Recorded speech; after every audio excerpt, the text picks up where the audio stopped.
Hey everybody, welcome back for another episode of The Manshreks. I am one of those hosts, JJ Manshrek. And I'm the other one, Sara Manshrek. We're ready, we're here. This is that little podcast where we tell goofy stories and then, cover various topics and usually play a game.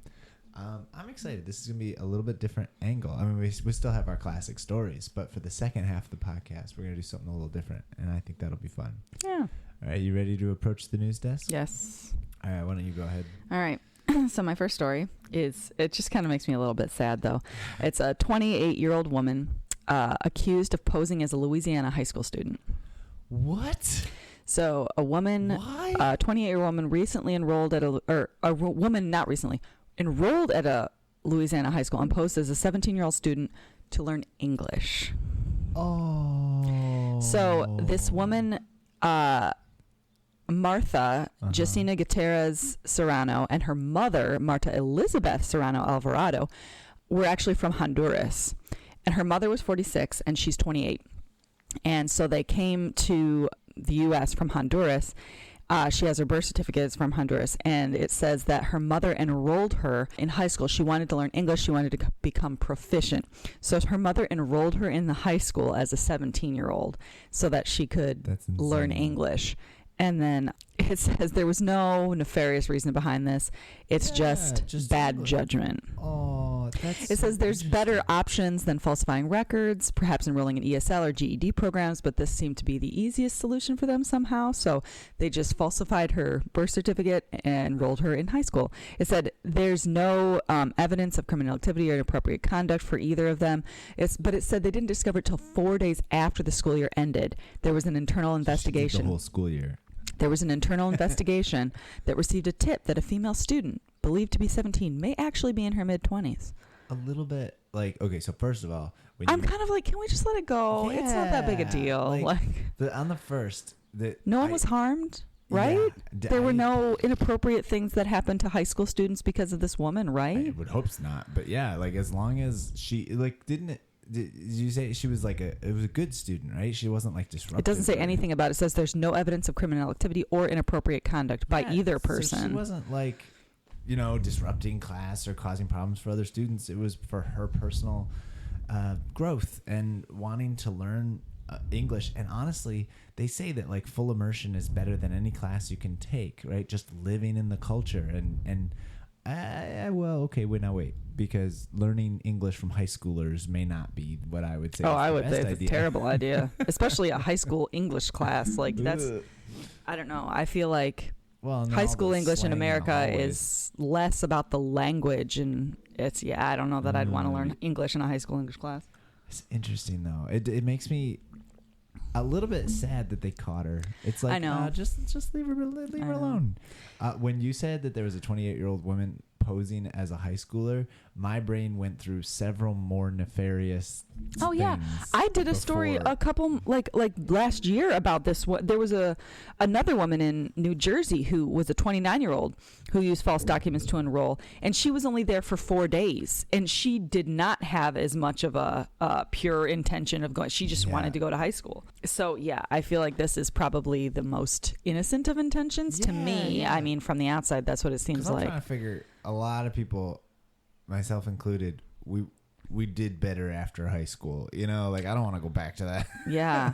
Well, and if this woman and her mother are from Honduras and she's having a hard time learning English and she just wants to learn, just wants to get the language. I'm not saying it's right to bend the rules, and I'm not saying that it was the best choice that she could have made. However, I feel like... I wonder, and who knows, maybe this school had a phenomenal ESL program or something, but the English class is going to be one of the 6 or 7 classes she takes that day. You know what I mean? She puts herself through high school gym. Well, but how could you? I feel like in America, you would struggle to be successful in more than just English if you had a hard time with English. Your other classes are also... Those are content classes in the language that you're trying to learn. So not only are you trying to learn English for the sake of English, but you're trying to learn science in English. That's impossible. I just feel like you'd have a really hard time. I feel like a lit class and a history class, those would be really useful because it's a lot of talking and you're just giving me stories and narratives and I can learn the language. You'd have to have a basic proficiency to even get in the door, I would assume. I would imagine so. Boy, that is so interesting. I don't know. I was like shocked. Unless this is a place in Louisiana where there's a lot of diversity and they have a lot of there's a high rate of Spanish-speaking individuals where they expect students to have a low proficiency, so they're thinking, okay, the classes could be taught by someone who's fluent in Spanish who could guide them, something like that. That could be really handy. Well, I hope she learned everything, and a little bit like officials, let it go. Like if I found someone. And there's no criminal activity. There's nothing inappropriate. Like, as long as she wasn't doing, like, sneaking drugs into the school. Or something, Or, like, doing something with a minor. Or, any of those nefarious things. As long as nothing bad's happening, she's just there to learn. Yeah. That's awesome. Mm-hmm. That's one of the beautiful things about our system is that we're trying to teach in, anyways, I think, let it go. Anyways, what you got? All right. Ohio woman refuses to remove the 9.5-foot werewolf from her yard. What? A woman in Ohio has a giant werewolf statue. And she said she has no plans to remove the nearly 10-foot tall werewolf statue from her yard, despite a warning from the city. Mary Simmons of Dayton, Ohio. She bought it as a Halloween decoration last October, and she decided to leave it up all year. Why?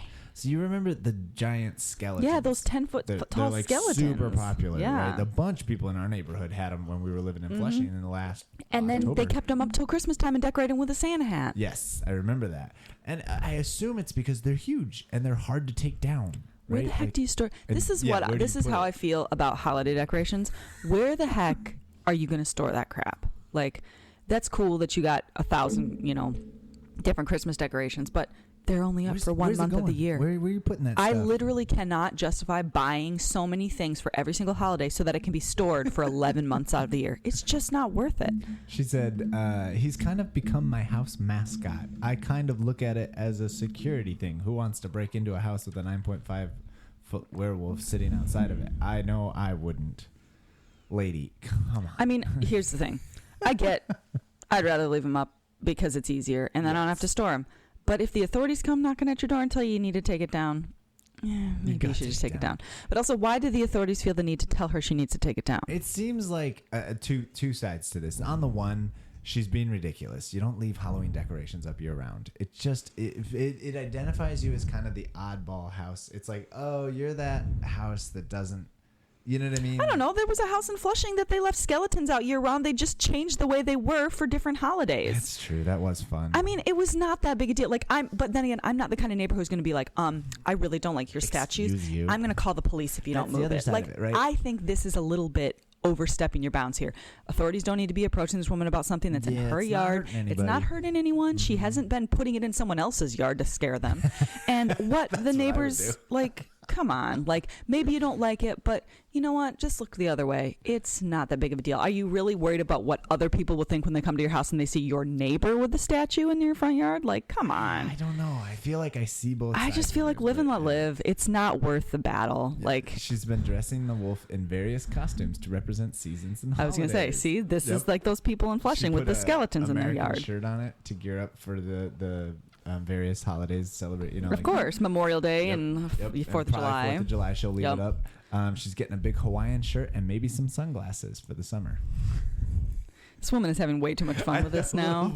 Now she's like, this is my fashion accessory. This is my thing. But see, I know people who, I know of houses that have done this. They just leave their decorations up and they just change the theme for That's true. And now that I remember the skeleton house, they did that every year. Their thing, and they were known for that. Yeah, the boys always we want to walk past the skeleton house. It was July, and the skeletons were out. Oh, they had American flags in their hand, and one of them was, wearing a rainbow, or not rainbow, but American flag colored lei or something. Yep. And it was different for each holiday. I personally, I don't care that much. No, but I do think it's a lot of work. I think it's a lot of work, but that's on them. It doesn't affect me. It doesn't harm me. It's not causing any foul. So that's interesting. The werewolf, which the woman named Paul. The most logical name for a werewolf. He has his own Facebook page with over 2,000 followers.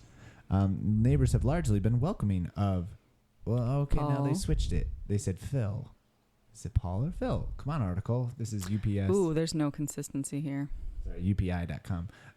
So it's either Paul or Phil, but they have welcomed his presence in her yard, but at least one resident sent an anonymous complaint to the city of Dayton. There it is. Which can't even put the name, the face behind the name. And oh, okay. City officials say they have no plans to further enforce the werewolf's removal at this time. She says she plans to keep Phil in her yard until she has taken measures to ensure his presence is safe for neighbors. I don't want somebody walking by and his head falls off, hitting them. I try to treat people like I want to be treated, and I wouldn't want that to happen to me. So she's like trying to make sure that the thing stays together. Like maybe if it's going to be out all the time, you got to cement it down or something. Nail it to some stakes or whatever. But then once he's safe, she's going to leave him up forever. I'm very over this petty society where we don't talk to the person. You just talk directly to the person. Like if you have a problem with something, go talk to the person. You don't call your mom to go fight your battle for you. You go and talk to the person. But this is the result of oh my gosh. when the helicopter parenting thing, it's like mom's always there, and so when you become an adult, you just go. You don't know what to do, so you just go straight to the cops. You can't go talk to the lady and say, "I really." Just talk to her. She's a person. You might find out that she's actually quite lovely, and when you realize, you both air your differences, and realize maybe you can just live and let live. Yep. So werewolf Paul or Phil. Name to be determined. It said Phil twice in the article, so I'm going to go with Phil. Phil the werewolf. What? I don't understand. I think I'd call him something different. But in the picture, he's wearing a little American flag T-shirt, and it's a little too small for the werewolf because the werewolf is 9 feet tall. I was going to say that's a huge thing. Yeah, it's pretty funny. This is like an old lady who lives by herself. Probably, yeah, just having fun in her neighborhood. Let's just say her name was Mary. Mary Simmons. Yeah, yep. Oh boy. All right, Mary. Good on you, Mary. Cheers. Go, Mary. Anyways, okay, so not a werewolf, but a bear in New Hampshire climbs into a truck and eats a worker's lunch. Nice. Was his name Yogi? June 16. We don't know the bear's name. It was Phil. Workers for a glass company captured a video when a bear wandered up to their work site, climbed into a truck, and feasted on a worker's lunch. A video posted online shows the bear sitting in the passenger seat of a company truck eating a worker's lunch. Oh my gosh, that's amazing. He was sitting in the truck. A team member says, I see something move out of the corner of my eye, and I turn, and it was a bear nonchalantly just having lunch in the front seat of the truck. I'd be initially shocked, but then so excited. I'd be like, oh my God, it's a bear. It says the man's mother-in-law watched the scene play out on FaceTime. He FaceTimed his mother-in-law. Hey, no one else is answering the phone. Hey, Mom, come watch this video of this bear eating my lunch. It's such a good human interest story and just a good encounter with a bear. Instead of destruction, there's not a single scratch on the truck. He did no damage. He just had lunch and took a nap. Was it Yogi? Seriously, that's exactly what it sounds like. Literally, that's the whole story. It's just, and there's like a video too of just the bear. Of the bear. He's sitting in the passenger seat. He's got paw. Does he eat it with his paw? He's got his paw out the window. He's looking out, and he's just shoving his face in the lunch. It's really cute. Like, it's ridiculous. I would be so tempted though. Like, if a bear was doing something that casually human-esque, I would want to hang out with the bear. I'd go up and try to fist bump the bear. I'm sure the bear would probably be violent. Probably very dangerous. Yeah, it's a bad idea. But I would just feel lured in by the casual nature of it. It's like, you're not menacing. You're sitting in my seat. It is just so. It is. It's very casual the way a bear it just climbed in the window. I'm thinking, of course the bear can't open the door, but bear climbs in the window. Sits down. Oh, there's some food here. I think I'll just dig in. Yeah, well, this is really what would you do if you came out to your car and there was a bear sitting in the front seat? What just go happened? Get Taco Bell. Sit. I'm walking home. Okay, well, I guess there's nothing to do. Yeah, you would. You'd have to sit and wait for the. You'd have to wait till. Well, then it says the bear fell asleep. You probably call animal control and be like, "Hey, can you just dart him in the butt so that we can get this thing over with? I got to get to the rest of my work day." I feel like I would. What do you say though? Right? did he say it was construction or? It was a glass company. They were working on a house. It looks like they were doing like windows on a house or something. Okay. So it was like a company like box a truck, like they contractor or come. Yep, something. like a American Glass Company or How do something. you even explain that to us? Sorry, I am late, sir. There was a bear in my truck. Yeah, it sounds like they were at the job site and they were working, and all of a sudden, the bear helped himself to an early lunch. Oh my gosh, that's amazing. That's Yeah. I mean, it's just that's a story you're gonna tell for the rest of your life. Yeah. Right? Like that's just awesome. Yeah, it's ridiculous but silly. Okay, so I have a 2-part story, and it's just absolutely crazy. Okay, so the first story, and I didn't know if maybe you saw this because I almost used it last week. It was a big story last week, but then there's a follow-up story. Okay, so there was a lady who, let's see, an Ecuadorian woman, Bella Montoya. She was 76 years old. She was declared dead by a doctor at the hospital in the city of Babahoyo. Oh, I heard this. Yeah. And then so mourners attended her wake. They heard her knocking on the coffin. Mm-hmm. She immediately was rushed back to the hospital for treatment. I heard this. She was not dead. She was in the coffin. That's horrifying. Alive. And she woke up and she knocked on the coffin, please let me out, during her funeral. And people are like, now the bummer of it was I found that story early last week and I was like, oh, I gotta save this one. It's so interesting. So when I went to go find it again for today to record, she did pass away. After 9 days in the hospital, wasn't it? Yeah. Oh, 7 days in intensive care. Ecuador's health ministry confirmed that she died on Friday from ischemic stroke, which I don't know what that is. But the ministry statement added that she had remained under permanent surveillance while at the hospital. We're not letting this one out of our Understandably so. Yeah, who cleared her the first time to... Oh, that's embarrassing for that doctor. Oh my gosh, can you imagine? Yes, she is pronounced dead. Did you actually check her though? Speaking to the local newspaper, her son Gilbert said, "This time my mother really did die. My life will not be the same." The first time my life was only a little bit not the same. I cannot imagine. What was it like an hour after you've just had the discovery in the wake? You immediately rush her back to the hospital, and then what? You thought you were mourning, but everybody's she's actually alive. They're going, oh my gosh, what the heck? Home, People are back to the scarred church? forever. Then everybody's sitting here wondering, how often does this happen? What I do not understand. So following her actual death, she was taken back to the same funeral home ahead of her burial at the public cemetery. The media is reporting. Local media reported that her condition was called catalepsy, where a person experiences seizures, loss of consciousness, and the body becomes rigid. So was she prepared at the mortuary? What the heck happened? That's the part I don't understand. And maybe they do it differently in Ecuador? Maybe they prepare. Maybe it was a low budget funeral or something, There's and they just a lot of stuff injected into dead bodies before they you remove put them. They take all of the organs and blood and stuff. How? I just have so many questions. I'm assuming they just. It must have been there was maybe it was just into the box. the value funeral, just put her in a box and we'll celebrate her. And I mean, I don't know. I know that preparing someone for death is very, very expensive. Yeah. I don't know, but that is, I mean, it's clear she was alive and but then passed away 7 days later. That's exactly the plot of that One Friends episode with Ross's grandma, right? Yeah, she dies and the doctor says she's dead, and then she wakes up she's still in the hospital bed, and then she dies again a couple minutes later, but she is not prepared for death, and she is not in a box ready to go at her funeral. Oh my gosh. So what do you do? You're gonna set up a second funeral? That would be so can we pause this? I'm going to reschedule this for 1 week from today. I'll be right back. Or worse, all right, we're really sure, right? The whole funeral service, you'd be like, everybody's sitting there going, well, we knew it was a fake out last time, so we're just waiting for her to sit up and laugh at everybody this time. Oh my gosh, I'd be horrified to go back to that funeral. She was inside the coffin for about 5 hours. She gasped for air after the relatives opened the coffin to change her clothes for the funeral. She gasped for air. They were like, oh, we should open this. Minutes later, she was stretchered out by firefighters and transferred back to the same hospital. I think I'd request a different hospital, actually. Whoa. Bella Montoya is not the only person to come alive, quote unquote, after being officially declared dead. In February, an 82-year-old woman was found to be breathing while lying in a funeral home in New York State. Actually, I feel like I've heard a couple stories recently of that. That's crazy. So in a funeral home in New York State. She'd been pronounced dead 3 hours earlier. So she had just arrived at the funeral home. They hadn't done anything to her. Can you imagine like going down to prepare the body and being like, this one's breathing? I'm sure you're like so tuned out by that time. Like you're so used to it. You're just like, oh yeah, we got a live one. This did not get cleared correctly. Oh my gosh. Maybe I'm just being whatever, but that would like that. I feel like that would be traumatized or scarring or something. Which is why you could never be a mortician. No, that would, I mean, man, you just really want assurances. Yeah. I can't imagine.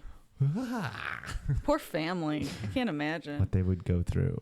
Well, and if she was, older and it had this struggle with the seizures for a long time, and it's like she's finally all done, and then to hang in there for another week. It's not like after a horrible experience with almost dying.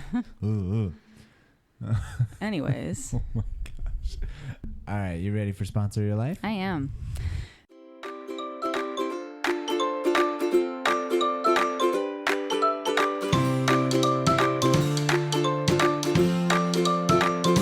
So this past week, the boys had their birthday. Yes, they turned 7 and 5. They're not twins, though most people ask them if they are since they share a birthday. But I took them out for individual dates on, the weekend, and it's a tradition. We didn't do birthday parties, so we take them out on dates. And I took our oldest Liam out to Midland. We went to the farmers market, which was a great time. The Midland farmers market is really good. And then we went to a park downtown Midland, which was really good. It was called Central Park. It was huge, and they had a lot of stuff.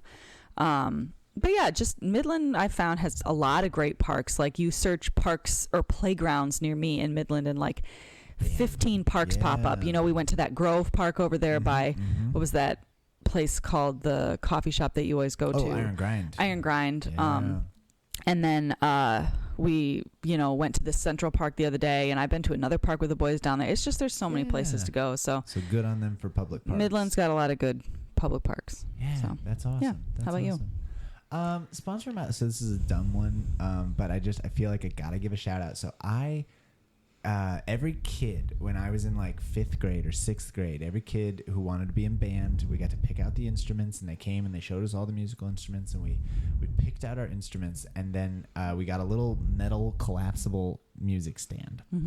And I got one when I was in 6th grade. I started playing the clarinet, and I would track it to school and track it home, and then we would it was just crazy, right? Like I used that thing all through middle school, all through high school. I had it in college. I didn't use it as much in college, but I did though, right? Like even in worship, like dorm worship, tracking that thing, I carried that thing around everywhere. And it's just flimsy metal, little tri-fold collapsible music stand. Yep. But I got to give a shout out to that thing. I still have it. I still use it. I practice preaching my sermons on it when we're at home before I go to preach on a Sunday morning. So I have this collapsible music stand. So if you guys know what I'm talking about, if you were ever in band or whatever. I was not. I just shout out to the collapsible music stand. It's on its last legs. It's really starting to fall apart now. But it's been 25 years or something. Like that's insane to me. I got it when I was like 11, I'm You're not 36. No, so that's true. So it's a 23. Sure. Okay. 23 years. So I'll keep it for 2 more years. Okay. All right. Keep it even though it's broken. That's it's the American way. I can't believe that it's survived. I mean, how many times have we moved? We've lived in a bunch of different places, from Chicago to the UP, all the different apartments, college, grad school, everywhere. And I always brought it with me. And I didn't realize you had it for that long, with us. Huh, I guess I never. It's always been. It's only been part of my conscious memory since we lived in the UP. When I started preaching regular, that's when I started to use it again more regular. It was just like stored in my junk for a chunk of time, but then it was like, I need a stand. Yeah. Oh yeah, I got one. Okay. I'll go get that. Yeah. Nice. Just crazy. So yeah, the collapsible music stand, that's sponsoring my life today. There you go. There it is. Giving a shout out because I think I'm going to end up retiring it pretty soon. We're about done with this stand. Nice. So I'll get a new one. Oh, exciting. All right. Okay. So now it's time for, I don't have a segment or a bit or anything. I found an interesting article. I thought it was worth talking about. I shared it with you. You read most of it. I read most of it. It was a very long article, so I skimmed the end, unfortunately. It was very good, but very dense, and there was a lot of information. It was a very eye-catching. Okay, so the nuclear family was a mistake. So says David Brooks of The Atlantic. And that title caught my eye, and I got all huffy about it, and I went, wait a minute, what are you talking about? But it's not what you think. The family structure, the nuclear family. Nuclear. What? Nuclear. Nuclear. What? You said nuclear. Nuclear. Whatever. You know what Just I mean. cut that part out because it's, yeah, I know what you mean, but. So, yeah, that's the nuclear family. Now I'm self-conscious about it. I don't know. Say breakfast out loud. No. Anyways, yeah, nuclear family. Breakfast. Uh-huh. Nuclear family. Mom, dad, 2 kids or 2.5 kids or whatever. They were saying that's a mistake. And I thought they were attacking the family. No. But what they were actually saying is that the family structure of just mom, dad, and the kids is the problem. It's further in the sort of individualized culture that we have. And what they were actually promoting was kind of a return to the family, right? It's time to figure out better ways to live together. The cultural idea for the past half century has been a catastrophe for many. So like we said, this was a very long article, but it was so interesting. And it's worth a read. Like if you, it's very, very good. There's a lot of points that are like. There might be a paywall depending on if you've used up your free Atlantic article. I guess I've read all my free Atlantic articles, but I was shocked because I had to sign up for the 30-day subscription. So remind me to cancel, otherwise I pay $80. But it was worth signing up for the free. It was a good article. It was well done. It was well researched, very in depth. Yeah, he referenced a lot of data and information from different researchers, and it was very good. So first insights. Like, what did you think about the stuff he was saying and what the trends that it shows in American culture? I was shocked how much I didn't realize how pervasive it was, because what he mentioned at one point was how a lot of conservatives are like, well, we just need to return to the true nuclear family structure. That's the problem. And it was like, you don't realize how privileged you are as a conservative to be able to do that, because conservatives, and I never thought of this before, can buy their support systems. And that is conservative, wealthy conservatives live above that group of people who really struggle from the lack of a good extended family structure. Yeah. So first they talked about the extended family. They had a word for it. And this article is from March 2020. This is a 3-year-old article. It is? Yep. March 2020. This article is not new. Extended clans. That's what they call it. The era of extended clans. Back in the 1800s, they talk about how 3/4 of American workers were farmers, and almost everybody lived in multi-generational homes. Multi-generational It wasn't just mom, dad, kids. It was mom, dad, kids, aunts, uncles, grandparents, great-grandparents. Everybody lived in these sprawling kind of farmhouse situations. Where there was very, very little privacy, very little individualism. You did everything for what was best for the family.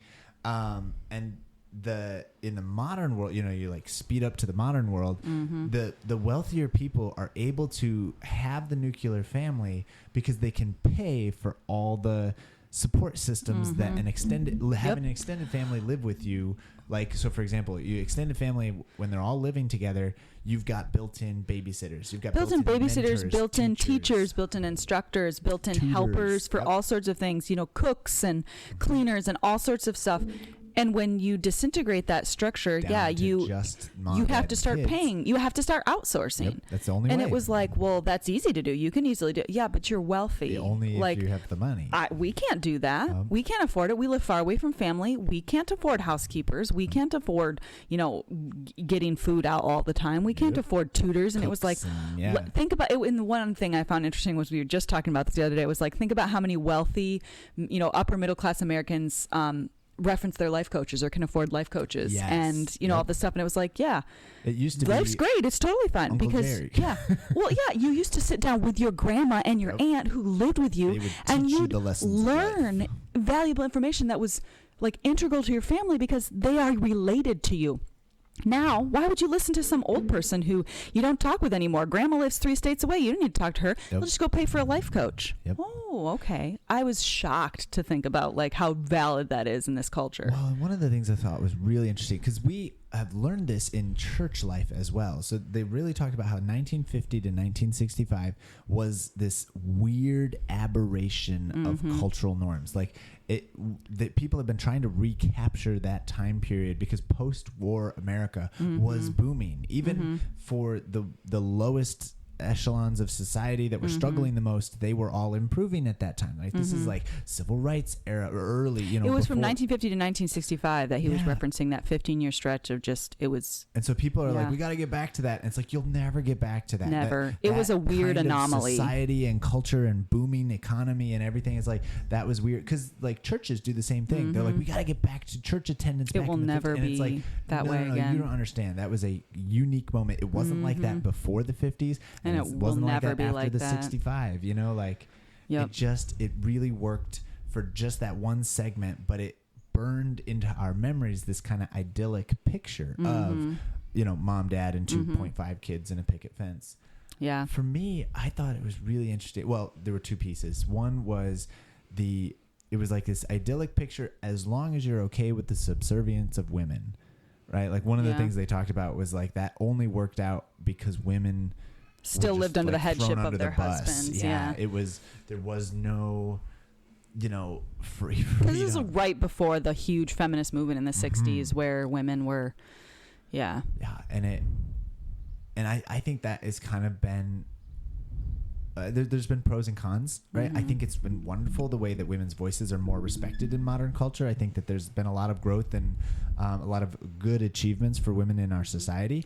But I also think we traded not so great things. I think it's interesting to see the shift because on the one hand, I think, sure, go women, like cool things for women. However, we have become such a selfish society. The one thing I really appreciated that the article pointed out was talking about how our culture shifted from self-sacrifice and for the good of others and the good of the family, which is a very, if I can, you know, mention this, like a very intrinsically Christian value, which is very important and it should be a part of your community as a family anyway, shifted to self-serving. So it went from, and that was like something that was like very pivotal in the 70s was it switched from women seeking for the good of their family, for the good of their kids and their husbands to no, my love and me is the highest good.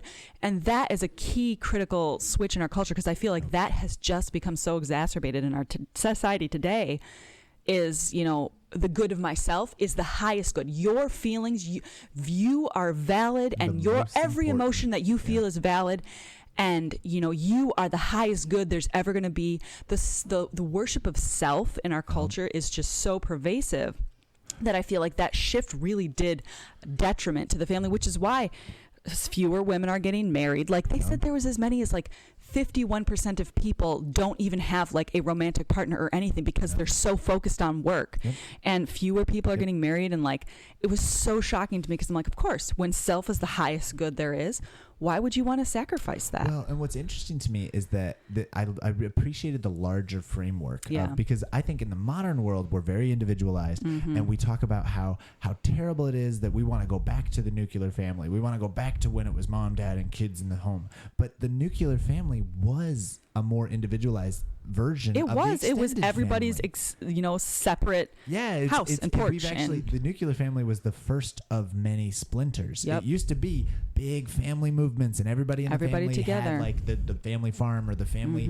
business. No, that's what we do in this house. That's who we are. We're shoemakers. Remember Coco, right? The whole family, we're shoemakers or whatever. And it's like that's how it used to be. So the nuclear family was not the original family structure. That was the first splinter. That was. And then it splintered again. And then they talked about how it used to be like the kitchen table and then it was the TV.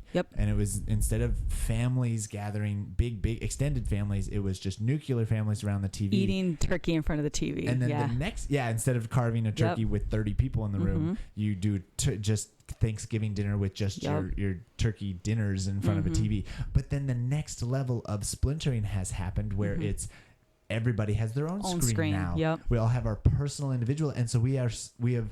It said for the wealthy and privileged, they've been able to hang on to the family structure because they have enough money to hire out. But for the more impoverished classes, for middle and lower classes of people, that's not an option. It's just not. It's been devastating.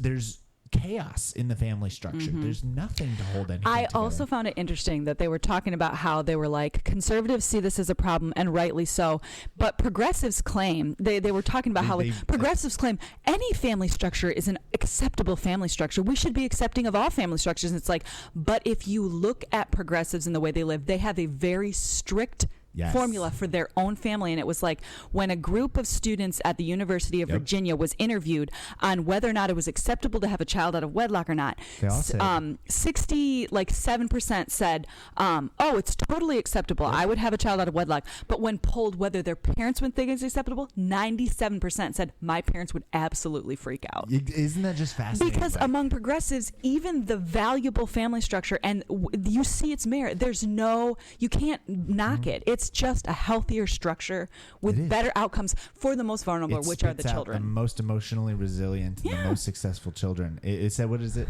It was like, if it's a 2-family home in poverty, 80% of those kids are able to climb out of poverty. If it's a single-parent home in poverty, it's 50%. Yep, 50%. It's a coin flip about whether you can get out of poverty or not. But if you're in poverty, but you have that stable home unit, 80% you're of those at an kids advantage. can get out of that. Yep. And it's like the family structure. And so, but one of the things the article does demonstrate, and so they ended by talking about like kinship and like trying to kind of find your family, which is something we're seeing a lot in the modern world. There are a lot of people who want more structure. We've connection seen with neighbors, the dissolve down to the individual level is not good for us. So we need more connection. We're connected with neighbors. Yeah, they talk about like some communal living and stuff. But I wonder, because one of the things the article reinforced over and over was we won't give up our individualistic freedom. Yeah, that's what really led the charge on us splintering. Is I'm going to put myself first, and that's still the impulse, right? So like I think about. And I think it's even in the older generations as well. I think about like our parents. They talk about retirement communities, right? Or you put them into a nursing home or something. It's like, well, I'd rather they come live with me, but I'm not sure my parents would even want to, you know? Oh, no. I think your parents would push back very severely. Individualistic. They're like, no. Even thinking about your Oma, who lives by her, like, she has had failing health, but she's wildly independent and would just be horrified to have to go live with one. Right. And it's so interesting because she is of an older generation. I mean, it's very interesting to see that. I just, and I do want to push back. I love the family unit, but then you kind of have to like look at your family and be like, all right, everybody move over here or come live near us. Yeah. It's like, how do you because the way our lifestyles have now been designed, it's broken off so splintery that we've chosen to splinter off in our careers. Like if I had said, no, I'm going to stay in Grand Haven and I'm going to find a job in Grand Haven and stay where my family is by choice because I desire to be close to my family. Like, and I mean, to a fair extent, a lot of my mom's side of the family, they all live in West Michigan. That's been something they all live in West Michigan. And I grew up with none of that. We didn't have roots. My dad was a pastor, so we moved around a lot. That was pretty important for my family, though. And I loved, ever since I started dating you and I got to see your family dynamics, I've always loved that part. Like we used to go over to your grandma's house. Yep, and all the 5 kids would be there. Yeah, and their kids and grandkids and and I thought that was really awesome. And that's just, I love my family and the way we do things, but we're really spread out, and that's hard. And we love it when we do get together, but we all pursued individual things in different directions, myself included. I'm, equal part of that. And I don't know. I do have this desire to go back. I did think, and they didn't touch on this in the article at all, but I think it's fascinating to watch the rise of the kinship family type structure in churches. You get like the life group movement, and there's a push that life groups are more than just Bible study. I want community. I want fellowship. You're walking alongside someone with, and that's, but I think that's an important, and I think it goes even deeper too, especially like us as Christians, like that is the whole crux of Christianity is sacrifice of self, like denial of self, like take up your cross and follow me. Like we're not supposed to be serving ourselves, right? We're supposed to be putting others first. And in the community structure, that is what is most important. Your emotions are not the most important thing. Your feelings do not control you. God made your emotions, but he also made you master over them. So being able to control them is important. Being able to like work together in community and recognize, my feeling of anger over this, maybe I need to push, that aside and recognize I need to be humble and, loving.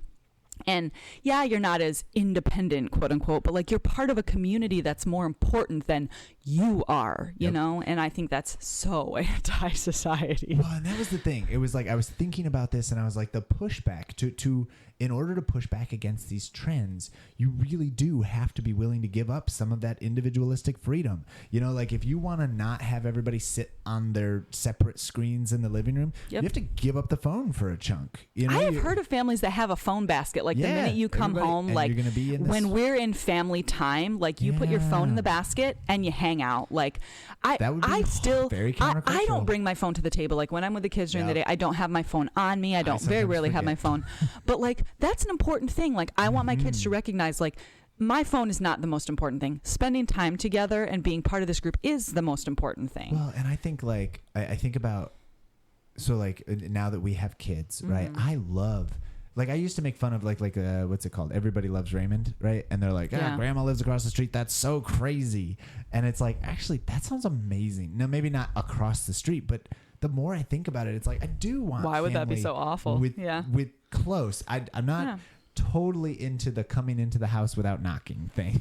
Yeah. You know? Like, but that's me clinging to my individualistic freedom. You know, you have to give up a lot of, and that was another thing they talked about with the extended family clans was like, there's a lot less privacy. The nuclear family evolved out of a desire for privacy. That's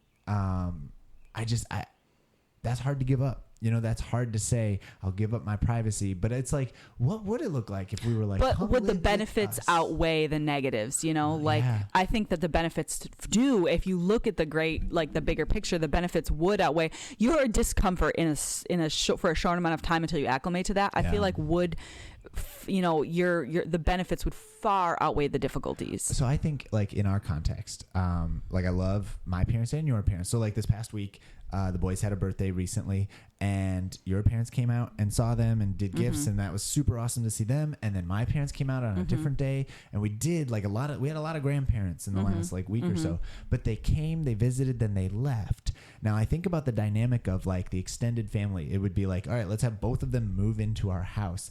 And the freedom you give up is they're going to have an opinion on how we raise our children. And we like our autonomy and being able to choose on how we raise our children.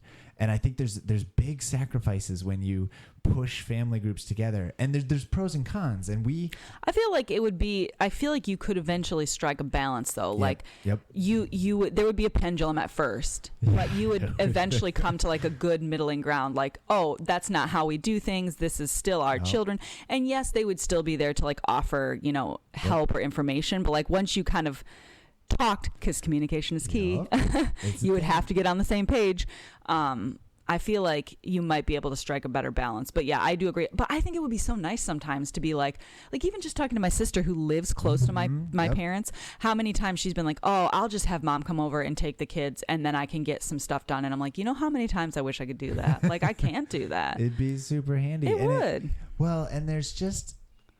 Yeah.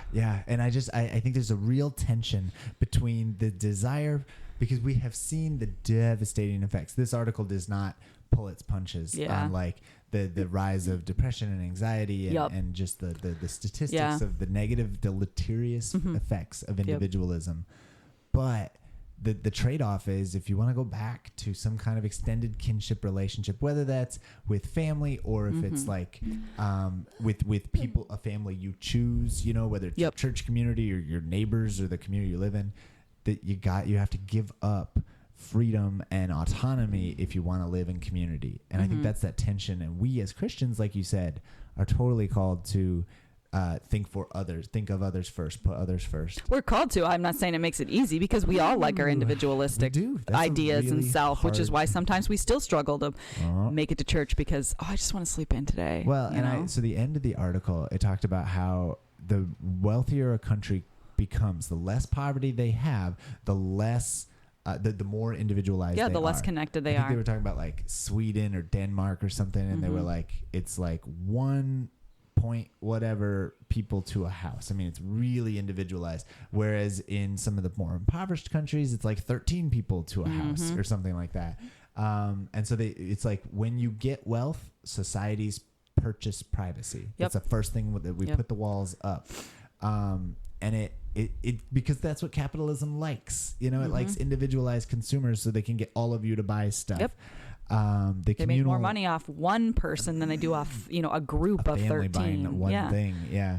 And it just, I don't know. I realize that's something I think we have to push back on. I agree. Yeah. So yeah, the nuclear family was a mistake. We should still be living with. It's an article worth reading. I do find it really like interesting that the article came out in March 2020. I wonder if it was the beginning of March 2020. Recently, just popped up on my. I'd love to like go back and revisit, like just talk about like how has COVID impacted this. Oh my like, gosh, that's a whole you know, nother like level. what does this author think now? Like, would you do like a and I appreciate circle back? Like, there's so much we didn't even touch on. We are running out of time, but it was like they touched on like the racial dynamics, the gender dynamics, the different class dynamics of the wealthy and the poor. It's a good impacts article on children and It was everything. really interesting, and I thought it was worth talking about. Absolutely.